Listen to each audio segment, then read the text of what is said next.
అమ్మవారి శ్రీచక్రతాటంకములలో ఉన్న శక్తిని అంతటినీ కూడా చందనపు ముద్దలోకి ఆవాహన చేసేస్తారు. అది చందనపు ముద్దలోకి వస్తుంది.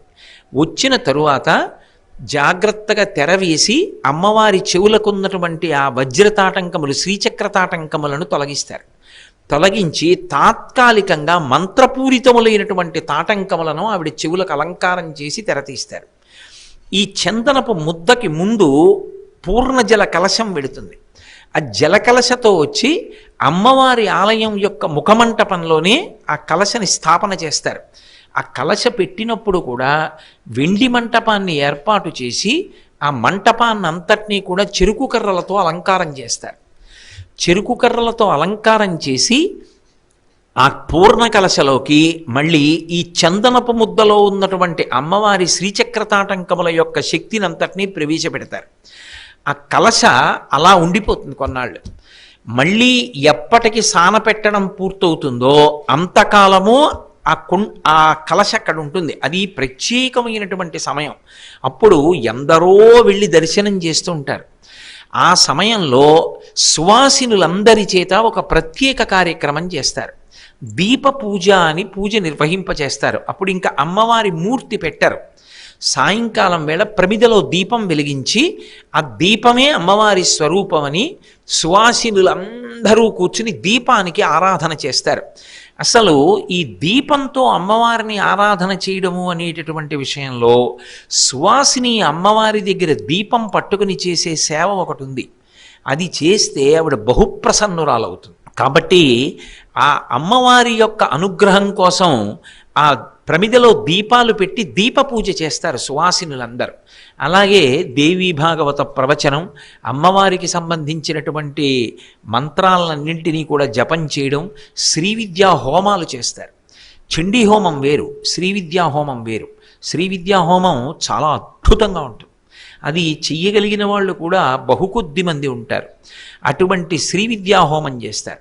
ఆ హోమాలు చేస్తుండగా ఇప్పటికీ కూడా అమ్మవారి చెవుల నుంచి తీసినటువంటి ఆ వజ్రములతో కూడుకున్నటువంటి శ్రీచక్రతాటంకములను మళ్ళీ సానపెట్టి ఇవ్వాలి అంటే భారతదేశం మొత్తం మీద పరంపరాగతంగా అలా సానపెట్టే కుటుంబం ఒక్కటే ఒక్కటి ఉంది. కోయంబత్తూరులో ఉంది ఒక స్వర్ణకారుల కుటుంబం. కోయంబత్తూరు పెడతాయి ఆ తాటంకాలు. వారు వాళ్ళ ఇంట్లో పరమ శ్రద్ధాభక్తులతో ఆ తాటంకములను, ఆ శ్రీచక్ర తాటంకములలో ఉన్నటువంటి మణులను, రత్నములను అన్నింటినీ మళ్ళీ సానపెట్టి ధగధగాయమానంగా చేసి మళ్ళీ పట్టుకొచ్చి అమ్మవారి దేవాలయంలో సమర్పణం చేస్తారు. ఆ సమర్పణం చేసిన తరువాత మళ్ళీ కంచికామకోటి పీఠాధిపతులు పూర్ణాహుతి చేసి హోమానికి ఆ అమ్మవారి తాటంకములు చేతిలో పట్టుకుని శుభముహూర్తంలో మంగళవాద్యాలతో అంతరాలయ ప్రవేశం చేసి మంత్రపూరితంగా అమ్మవారి చెవులకు తాత్కాలికంగా పెట్టబడినటువంటి తాటంకములను తొలగించి మళ్ళీ ఈ తాటంకములను అంటే శంకర భగవత్పాదులు వేసినటువంటి వజ్ర శ్రీచక్ర తాటంకములను అమ్మవారి చెవులకు వేస్తారు. అవి మీరు నిజంగా చూసి తీరాలి. అదొక పరమాద్భుతం అంతే. అది నేను భారతదేశంలో పుట్టినందుకు జంబుకేశ్వరంలో అఖిలాండేశ్వరి అమ్మవారిని, ఆమె చెవులకు ఉన్నటువంటి ఆ వజ్రతాటంకాల్ని చూసి శంకర భగవత్పాదులకు ఒక్క నమస్కారం చేసి రాలేకపోతే ఈ దేశంలో మనుష్య జన్మ పొంది సనాతన ధర్మంలో పుట్టినందుకు మనం ఎక్కడో ఏదో చిన్న లోటు పొందామేమో అన్నది నా వ్యక్తిగతమైనటువంటి అభిప్రాయం. తప్పకుండా ఒక్కసారి అటువంటి దర్శనాన్ని చేస్తే అసలు అందులో ఉండేటటువంటి అద్భుతం ఏమిటో, ఎందుకు నేను దాని గురించి అలా మాట్లాడానో మీకు అందరికీ అర్థమవుతుంది. అంత గొప్పగా అమ్మవారి చెవులకు మళ్ళీ ఆ తాటంకములను అమరుస్తారు. మళ్ళీ ఇంకక్కడి నుంచి యథావిధిగా కార్యక్రమాలన్నీ ప్రారంభమవుతాయి. మళ్ళీ ఎప్పుడో ఆ అవసరం ఏర్పడినప్పుడు కంచికామకోటి పీఠాధిపతులు వెళ్ళి మళ్ళీ ప్రారంభం చేస్తారు. ఒకానొకప్పుడు జంబుకేశ్వరంలో అమ్మవారి యొక్క శ్రీచక్రతాటంకములకు సాన పెట్టవలసి వచ్చింది. అవి మార్చవలసి వచ్చింది. మార్చడం అంటే అదే నేను ఇందాక చెప్పిన క్రమాన్ని చేయవలసి వచ్చింది. ఎవరు చెయ్యాలి? కంచికామకోటి పీఠాధిపతులు చెయ్యాలి. కంచికామకోటి పీఠాధిపతులు ఇద్దరు వరుసగా శరీరం విడిచిపెట్టేశారు. ఆ రోజుల్లో కొద్ది రోజుల తేడాలో వదిలేశారు. చంద్రశేఖరేంద్ర సరస్వతి అన్న పేరుతో ఉన్నటువంటి ఒక ఆయన ఆయన వెనక ఆయన శిష్యుడు మహాదేవేంద్ర సరస్వతి అన్నవారు ఇద్దరూ కొద్ది రోజుల తేడాలో శరీరం వదిలిపెట్టారు. 13 ఏళ్ల పిల్లవాడు, ఏమీ తెలియనటువంటి పిల్లవాడు చంద్రశేఖరేంద్ర సరస్వతి మహాస్వామి. నేను ఏ మహానుభావుడి పేరు ఉపన్యాసం చెప్తే ఆయన పేరు స్మరించకుండా ప్రవచనం చెయ్యలేనో, ఎవరి పేరు చెప్తే భూమి మీద పడి నమస్కారం చేస్తానో, ఏ మహానుభావుడు అపురూపమైనటువంటి అవతారంగా కీర్తింపబడ్డారో, ఇప్పటికీ కామాక్షి పరదేవతా రూపంగానే అనుగ్రహిస్తారని చెప్పబడతారో అటువంటి మహాస్వామి వారు 13వ ఏట ఏమీ తెలియని రోజుల్లో కొత్తగా పీఠాధిపత్యానికి వచ్చిన రోజులు. అటువంటి రోజుల్లో ఆయన్ని పల్లకీలో తీసుకెళ్లారు. అక్కడికి తీసుకెడితే అమ్మవారి యొక్క తాటంకములను తొలగించి మంత్రపూరితమైన తాటంకములను పెట్టి అంతరాలయంలో కూర్చోమన్నారు. అందరూ వెళ్ళిపోయారు. ఆయన తన జీవిత చరిత్ర 85వ ఏట ఒకనకొకప్పుడు ఉత్తర భారతదేశంలో ఈ సంఘటన స్మరించారు. అవి నేను కొత్తగా పీఠాధిపత్యం తీసుకున్న రోజులు, 13 ఏళ్ళు, నాకేమీ తెలియదు. నన్ను తీసుకెళ్ళి అమ్మవారి గుడిలో కూర్చోపెట్టి నువ్వు పీఠాధిపతివి, తాటంకాలు నువ్వే మార్చాలి అని అందరూ వెళ్ళిపోయారు. నాకు మా అమ్మ గుర్తొచ్చింది, అమ్మ పెట్టిన సద్దెన్నం గుర్తొచ్చింది. నాకు కడుపులో ఆకలి, ఏమిటో ఈ పీఠాధిపత్యం అని కాషాయం గుడ్డ నెత్తి మీద వేసుకుని సత్యదండం పట్టుకుని గుళ్ళో ఓ మూల కూర్చున్న రోజులవి. నా తల్లి నన్ను అలా అనుగ్రహించిందని చెప్పుకున్నారు మహానుభావుడు. అంతటి నిష్ఠాగరిష్ఠులు, నిజంగా వారు కారణజన్ములు.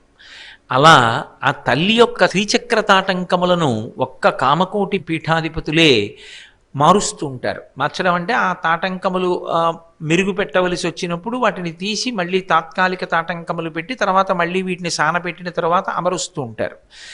అంత గొప్ప తాటంకములు లోకంలో ఎక్కడైనా సరే. అవి చెవి తాటంకములు దేనికి గుర్తు అంటే భర్త యొక్క ఆయుర్దాయానికి, భర్త యొక్క ఉన్నాడు అన్న స్థితికి అవి గుర్తు. నేను మీతో మనవి చేశాను కదూ, అకారణంగా జారను కూడా జారవు. భర్త గారు బ్రతికున్నారు అన్నదానికి అది సంకేతం. అంత శక్తివంతములు ఆ తాటంకములు.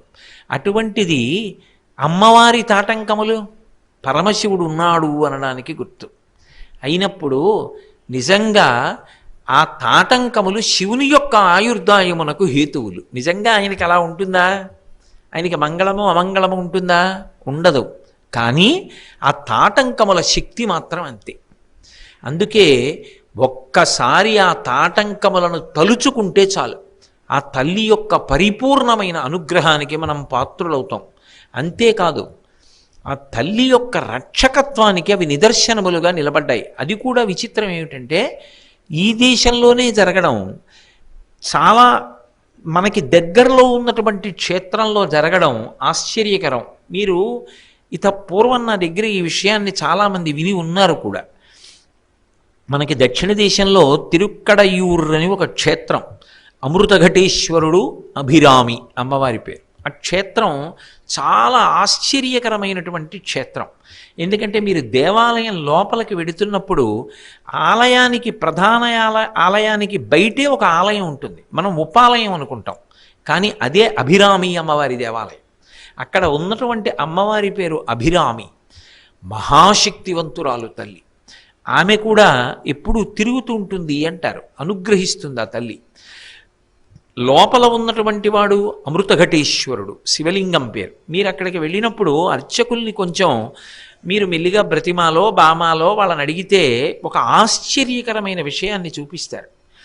అక్కడ మీరు ఇలా శివలింగంకి ఎదురుగుండా నిలబడకూడదు కదూ, ఇటు తిరిగి నిలబడ్డాం అనుకోండి, శివలింగం ఎటు చూస్తోందో ఆలయంలో ఆ శివలింగం ఇటు ఇలా చూస్తోందనుకోండి, ఆ శివలింగానికి కుడివైపు.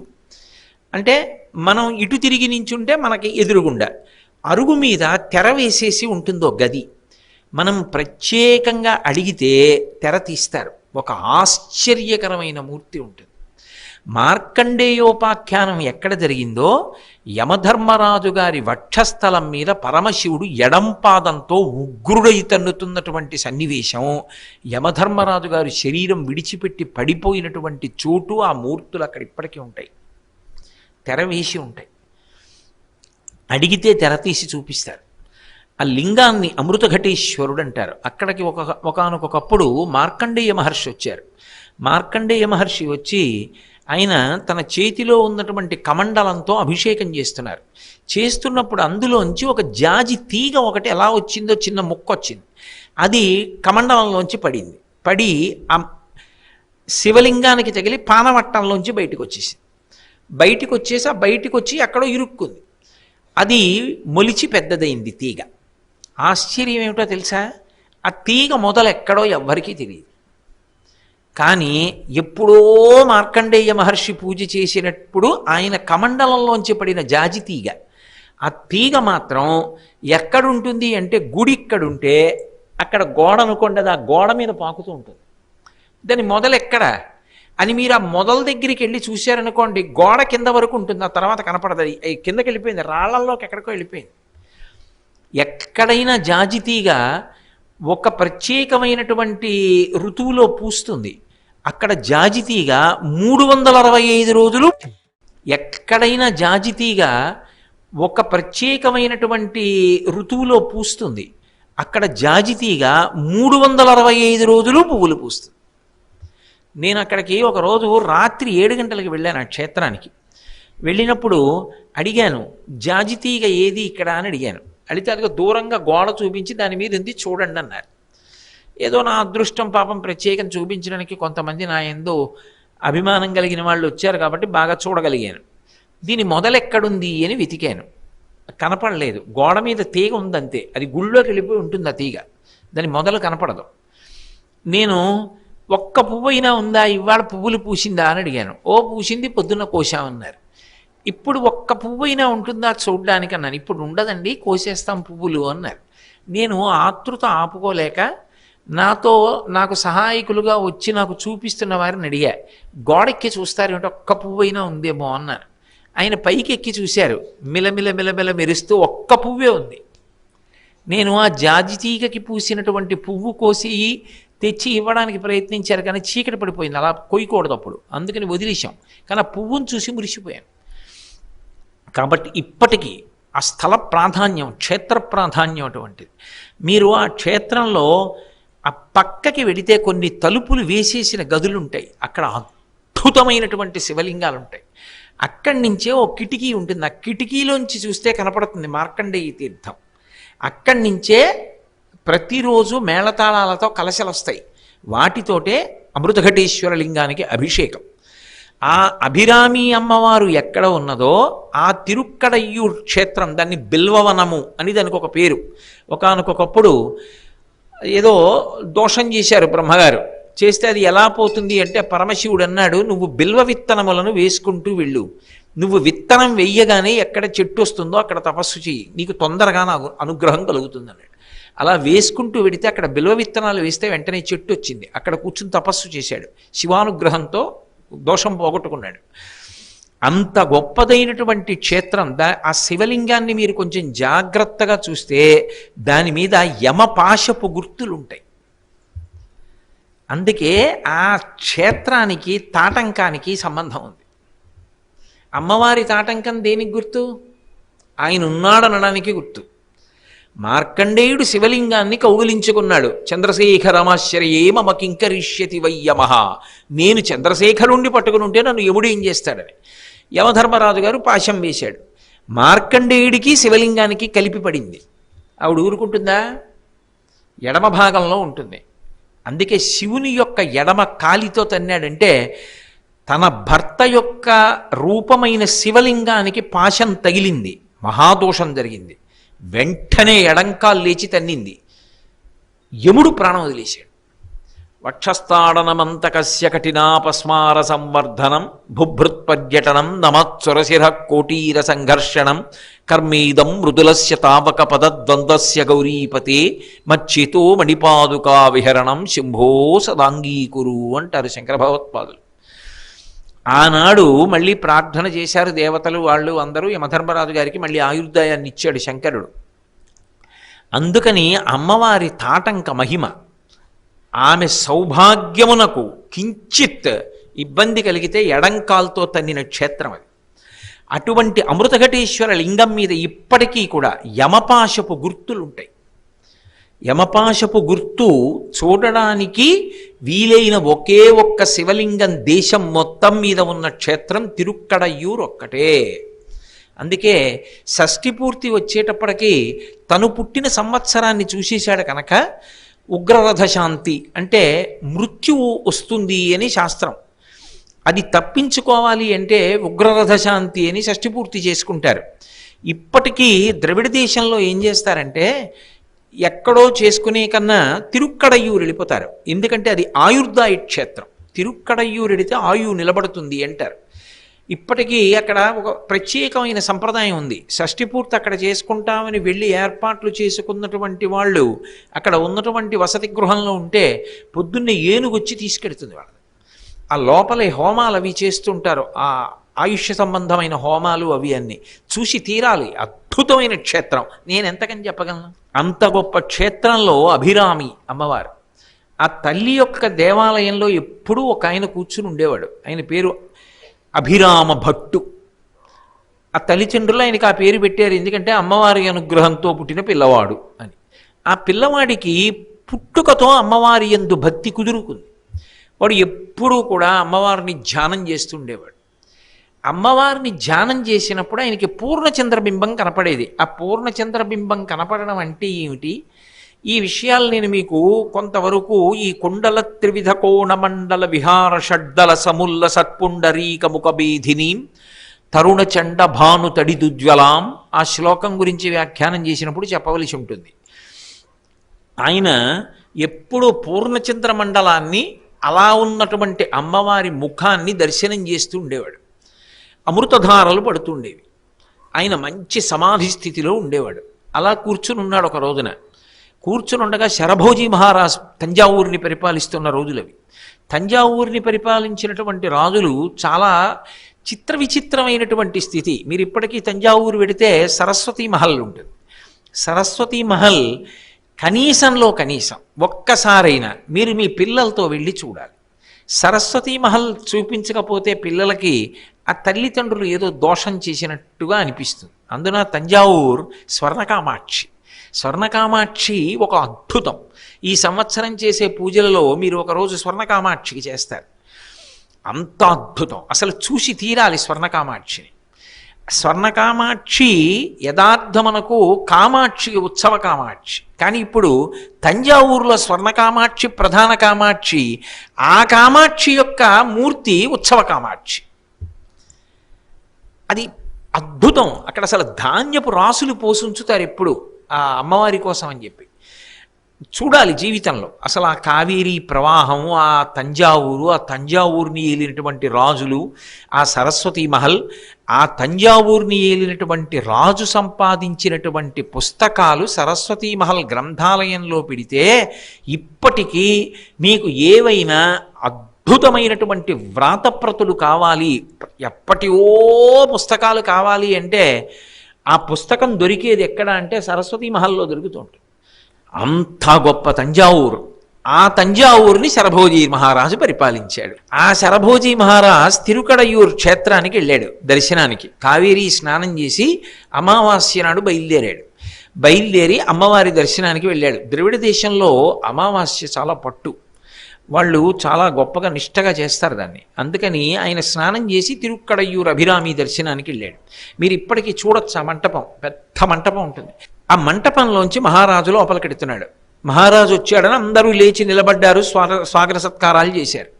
ఒక్క ఈ అభిరామ భట్టు మాత్రం లేవలేదు, అలాగే కూర్చున్నాడు. మహారాజు చూశాడు, అందరూ లేచారు, ఇతను లేవలేదు. అతని ముఖం వంక తేరిపారి చూశాడు. దేదీప్యమైనటువంటి తేజస్సుతో వెలిగిపోతాను.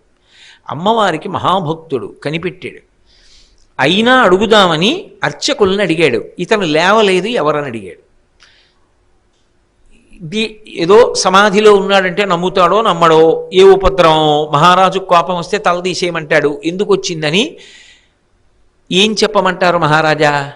అతను మద్యాన్ని సేవించాడు, ఉన్మత్తావస్థలో ఉన్నాడు అన్నారు. లోపలికి వెళ్ళిపోయాడు, అమ్మవారిని సేవించి బయటికి వెళ్ళిపోతున్నాడు. ఆయనకు అనుమానం వచ్చింది అతను కూర్చున్న స్థితిని చూస్తే. ఒక్కసారి కదిపి బహిర్ముఖుణ్ణి చేయండి అన్నాడు. కదిపారు. ఆయన కళ్ళు తెరిచాడు. ఇవాళ ఇంతిది అన్నాడు మహారాజు. ఆయన ధ్యానంలో పూర్ణచంద్ర మండలాన్ని చూస్తున్నాడు. అది ధ్యానంలో కుండలిని సహస్రారంలోకి వెళ్ళినప్పుడు ఆ దర్శనం ఉంటుంది. ఆ పూర్ణచంద్ర బింబం కనపడుతోంది ఆయనకి. ఆయన కళ్ళు తెరిచి అన్నాడు పౌర్ణమి అన్నాడు. మహారాజు అన్నాడు కాదనలేదు. రాత్రి వస్తే చూపిస్తావా చంద్రబింబాన్ని అన్నాడు. తప్పకుండా అన్నాడు. మహారాజు వెళ్ళిపోయాడు. చుట్టుపక్కల వాళ్ళు వచ్చి అన్నారు ఎందుకు వచ్చిన మాటలరా, ఇవాళ అమావాస్య, ఇవాళ పౌర్ణమి ఏమిటి? పైగా రాత్రి మహారాజు వస్తే ఎలా చూపిస్తావు చంద్రబింబాన్ని? చూపించకపోతే తల తీసేస్తానన్నాడు. లేనిపోని ఇబ్బంది కదా అని వాళ్ళంటే ఆయన అన్నాడు నేనా అన్నాను, నేను అమ్మవారి ధ్యానంలో ఉన్నాను. అమ్మవారి యొక్క ముఖమండలం నాకు పూర్ణచంద్రబింబంలా కనపడుతోంది. బహిర్ముఖుణ్ణి అయ్యాను. నా నోటి వెంట అప్రయత్నంగా వచ్చింది. ఏ తల్లి నా నోట పలికించిందో ఆ తల్లి చంద్రబింబ దర్శనం అమావాస్య నాడు ఆకాశంలో కనపడేటట్టుగా శరభోజీని అనుగ్రహిస్తుంది. సంధ్యాకాలం అయింది. సంధ్యావందనం చేసుకున్నాడు, వచ్చాడు, కూర్చున్నాడు. అభిరామి అంతాది మొదలుపెట్టాడు. అంతాది అంటే సాహిత్యంలో అదొక వినూత్నమైనటువంటి ప్రక్రియ. ఏ పదంతో పూర్తి చేశారో ఆ పదంతో మళ్ళీ ప్రారంభం అవ్వాలి. తర్వాత శంకర భగవత్పాదులు చేశారు. మీకు నేను షట్పది చెప్పినప్పుడు చెప్పాను. ఉద్ధృత నగభిధనుజ ధనుజకులామిత్ర మిత్రశిశి దృష్టే దృష్టే భవతి ప్రభవతి అలా చేశారు రచన. దేంతో పూర్తవుతుందో మళ్ళీ దాంతో మొదలు పెట్టాలి. ఉద్ధృత నగ అన్నారనుకోండి, నగతో పూర్తయింది కదా. నగభిధనుజ, ధనుజతో అయింది. ధనుజకులామిత్ర, మిత్రతో అయింది కదా. మిత్రశిశి దృష్టే, దృష్టే అయింది కదా. దృష్టే భవతి. అలా చెయ్యాలి కవిత్వం. అదే అందరూ చేసేది కాదు. అటువంటి కవిత్వాన్ని ద్రవిడ భాషలో ఆసువుగా చేస్తున్నాడు. అమ్మవారిని మనసులో స్మరించి చేసేస్తున్నాడు. 79వ శ్లోకం చెప్తున్నాడు. 7, 9, 16 షోడశీ కదు తల్లి. 79వ శ్లోకం చెప్తుండగా బాగా చీకటయింది. శరభోజీ గుర్రం మీద వచ్చాడు. వచ్చి దిగి ఆయన దగ్గరికి వచ్చి నిలబడ్డాడు. ఏది చంద్రబింబం అని అడిగాడు. ఇలా అన్నాడు. అమ్మవారు చూసింది అభిరామి గుళ్ళోంచి. తన భక్తుణ్ణి కాపాడుకోవద్దు అంతే. అమ్మవారి చెయ్యి కదిలింది, ఓ కుండలాన్ని తీసి ఆకాశంలోకి విసిరింది. అదే పూర్ణచంద్రబింబంలా నిలబడింది ఆకాశంలో. కోటి సూర్యుల పగిది వెలిగిపోతూ కనపడింది. వెంటనే శరభోజీతో కలిపి అందరూ అభిరామ భట్టు కాళ్ళ మీద పడ్డారు. అమ్మవారు కాంచీపురంలో కామాక్షి పరదేవత ఎలా తిరుగుతుందో, శృంగేరిలో శారద ఇప్పటికీ ఎలా పలుకుతుందో, అలాగే జంబుకేశ్వరంలో అఖిలాండేశ్వరి అమ్మవారు ఇప్పటికీ ఎప్పటికీ ఆమె తిరుగుతూ ఉంటుంది.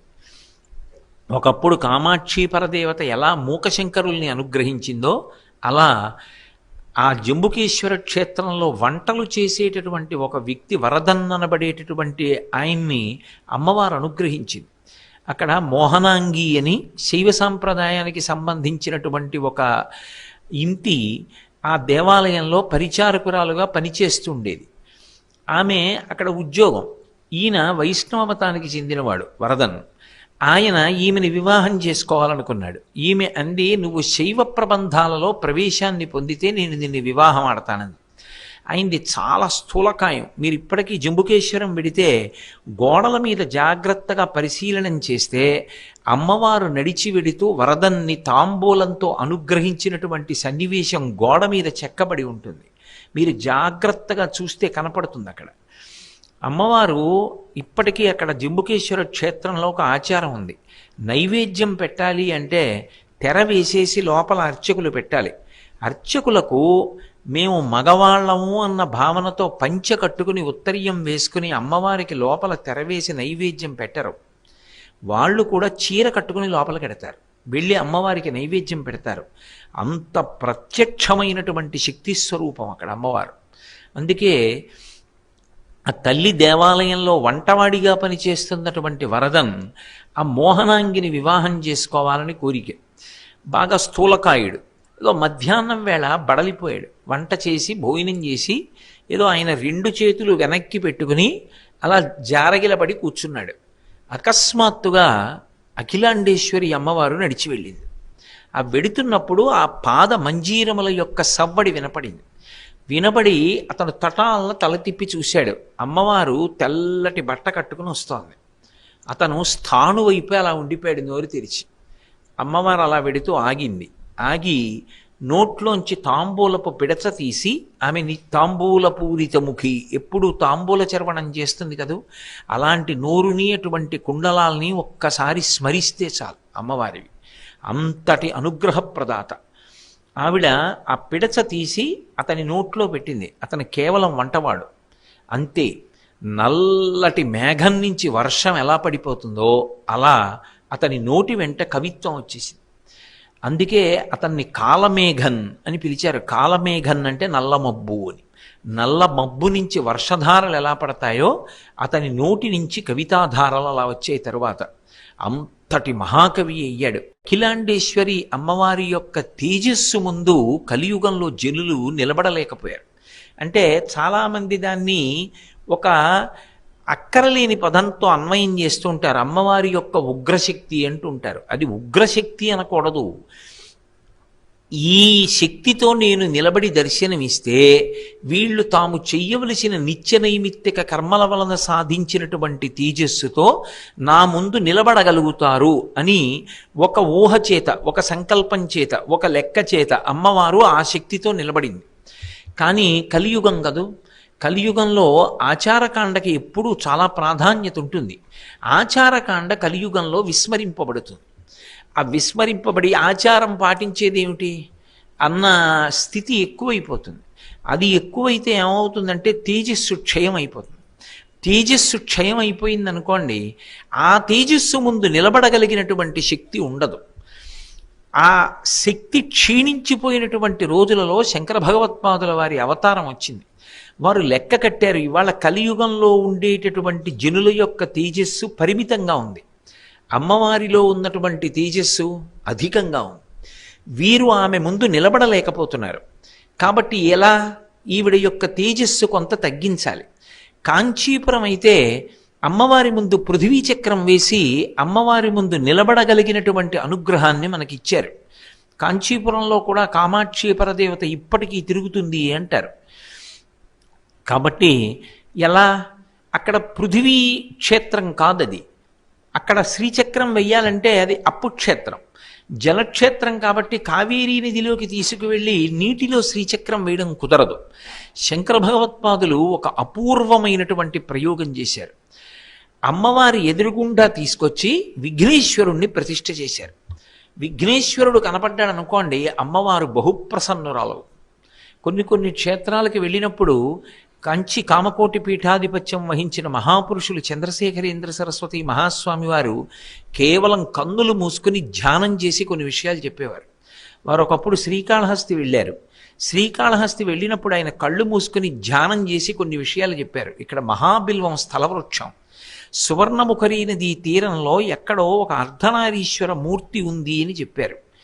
ఇక్కడికి అమ్మవారు ఒక్కతే రాలేదు, విఘ్నేశ్వరుడితో కలిసి వచ్చింది అని చెప్పారు.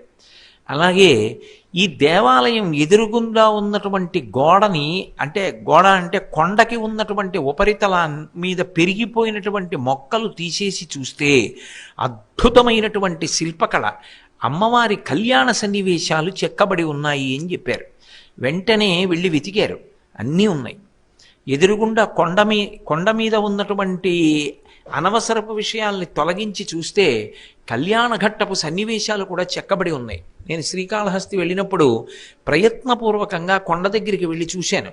చూస్తే చిన్న కొండ, దాని మీదకి ఎక్కి చూస్తే ఎదురుగుండా కళ్యాణమూర్తులు, కళ్యాణ సన్నివేశం అన్నీ చెక్కబడి ఉంటాయి. వారు మహాపురుషులు, మహాస్వామి వారు. ఆయన విఘ్నేశ్వరుడి పట్ల అమ్మవారికి ఉన్నటువంటి ఆప్యాయత గురించి తరచుగా నిర్ధారణ చేస్తుండేవారు. అందుకే విఘ్నేశ్వరుణ్ణి తీసుకొచ్చి ఎదురుగుండా ప్రతిష్ఠ చేస్తే అమ్మవారు సంతోషాన్ని పొందుతుంది. తనలో అధికమైన తేజస్సుని విఘ్నేశ్వరుడికి ఇచ్చి ఇద్దరి యొక్క అనుగ్రహం చేత భక్తులు ఆమె ముందు నిలబడగలిగిన స్థితిని పొందుతారని విఘ్నేశ్వరుణ్ణి ప్రతిష్ఠ చేశారు. ఇప్పటికీ మీరు జంబుకేశ్వరం వెడితే ఇటు తల తిప్పి చూస్తే, లోపలికి వెడుతున్నప్పుడు ఇటు తల తిప్పి చూస్తే ఎదురుగుండా విఘ్నేశ్వరుడు ఉంటాడు, లోపలికి వెడితే అమ్మవారు ఉంటుంది. ప్రదోష వేళలో వెళ్ళాలి. ఇదిగో ఈ సమయంలో విడితే ఉంటుంది. నేను మీకు ప్రవచనం చేస్తున్నాను, కానీ నేను యథార్థానికి ఇప్పుడు మానసికంగా జంబుకేశ్వరంలో ఉన్నానంటే మీరు నమ్మండి.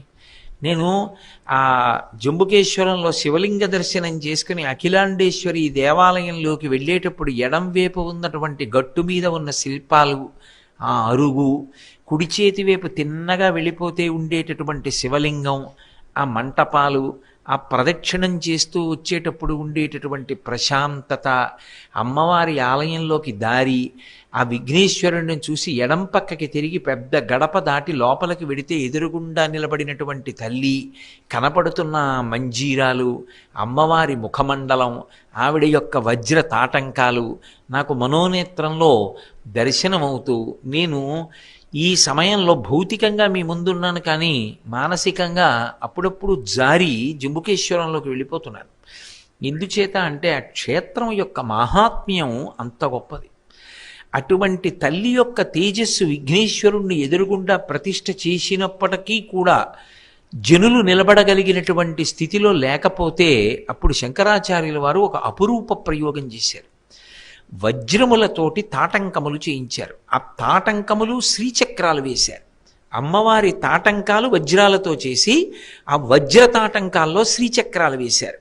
శ్రీచక్రం అమ్మవారి యొక్క నివాసమే కాదు, శ్రీచక్రం అమ్మవారు కూడా.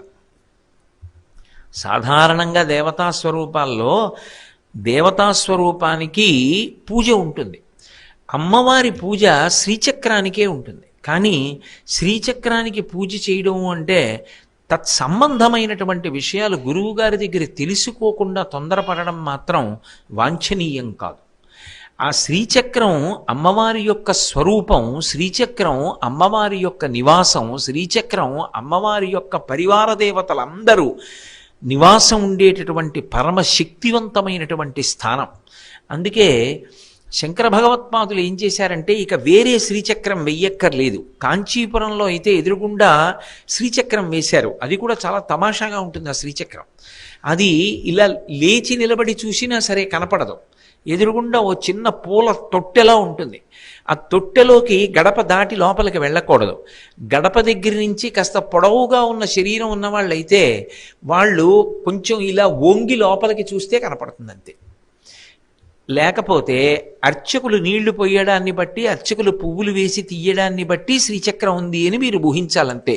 కాస్త పొడగరులైతే కనపడుతుంది. అది మొదటి గడప దగ్గర నిలబడగలిగినటువంటి అవకాశం లభిస్తే అప్పుడు మాత్రమే దర్శనం చెయ్యగలరు. అటువంటి వజ్రములతో, రత్నములతో, మరకత మాణిక్యములతో ఆవిడికి శ్రీచక్ర తాటంకములు వేశారు. ఆ శ్రీచక్ర తాటంకములు అమ్మవారి చెవులకు కుండలములుగా అలంకారం చేశారు. అందుకే భారతదేశంలో ఉన్నటువంటి మిగిలిన అమ్మవారి మూర్తులన్నీ ఒకెత్తు, ఒక్క జంబుకేశ్వరంలో ఉన్నటువంటి అఖిలాండేశ్వరి అమ్మవారి యొక్క మూర్తి ఒకెత్తు. అసలు తప్పకుండా ఒక్కసారైనా జంబుకేశ్వరం వెళ్ళి ఆ శ్రీచక్ర తాటంకాల్ని చూడాలి. ఆ శ్రీచక్ర తాటంకాలు వేసిన తరువాత అందరూ అమ్మవారి దగ్గరికి వెళ్ళి నిలబడి దర్శనం చేసి ఆరాధన చెయ్యగలిగినటువంటి స్థితిని పొందారు. అమ్మవారి కుండలం విషయంలో శంకర భగవత్పాదులు చూపించినటువంటి అపురూపమైనటువంటి ప్రజ్ఞ అది. బహుశः అలా భారతదేశంలో అమ్మవారి యొక్క చెవులకు ఆమెలో ఉన్నటువంటి శక్తినే శ్రీచక్ర తాటంకములలోకి ప్రవేశపెట్టి చెవులకు అమర్చినటువంటి ఘనత పొందిన వేరొక మహనీయుడు శంకరులు తప్పలేరు. అది శంకర భగవత్పాదులకే చెల్లింది. అందుకే ఎక్కడెక్కడ శంకరాచార్యుల వారు కుండలం గురించి చెప్పినా దానికి ఒక ప్రత్యేక ప్రతిపత్తి ఉండి తీరుతుంది. వారి నోటి వెంట వచ్చిన మాట స్మరించినంత మాత్రం చేత అది మహాప్రసాదమే. అటువంటి శ్రీచక్ర తాటంకాలు మసకబారుతూ ఉంటాయి. మసకబారి మరి చెవులకు కదు అలంకారం చేశారు. కర్పూర నీరాజనం ఇస్తూ ఉంటారు అమ్మవారికి, పువ్వులవి అలంకారం చేస్తూ ఉంటారు, బట్ట కడుతూ ఉంటారు, మనందరం చూస్తూ ఉంటాం, వస్తూ ఉంటాం. ఆ శ్రీచక్ర తాటంకములు మసకబారతాయి. మసకబారితే అవి తీసి మళ్ళీ సాన పెట్టాలి. అందులో పెద్దలు ఏం చెప్తారంటే 326 వజ్రములు ఉన్నాయి అని చెప్తారు. 2 శ్రీచక్ర తాటంకములలో కలిపి 326 వజ్రములు, వైఢూర్యములు, రత్నములు, మాణిక్యములు, మరకతమణులు ఇవన్నీ కూడా 326 ఉన్నాయి అని. అవి తీయాలి అంటే చెవుల నుంచి భారతదేశంలో ఒక్క కంచికామకోటి పీఠాధిపతులదే అధికారం. ఆ తాటంకములను ముట్టుకోవాలంటే కంచికామకోటి పీఠాధిపతులు పెడతారు. వెళ్ళి దానికి ఒక శుభముహూర్తాన్ని చూసి చందనపు ముద్ద తీసి చేత్తో పట్టుకుంటారు. పట్టుకుని మంగళవాద్యాలతో సుముహూర్తంలో లోపలికి వెళ్ళి అమ్మవారి శ్రీచక్రతాటంకములలో ఉన్న శక్తినంతటినీ కూడా చందనపు ముద్దలోకి ఆవాహన చేసేస్తారు. అది చందనపు ముద్దలోకి వస్తుంది. వచ్చిన తరువాత జాగ్రత్తగా తెరవేసి అమ్మవారి చెవులకు ఉన్నటువంటి ఆ వజ్రతాటంకములు శ్రీచక్రతాటంకములను తొలగిస్తారు.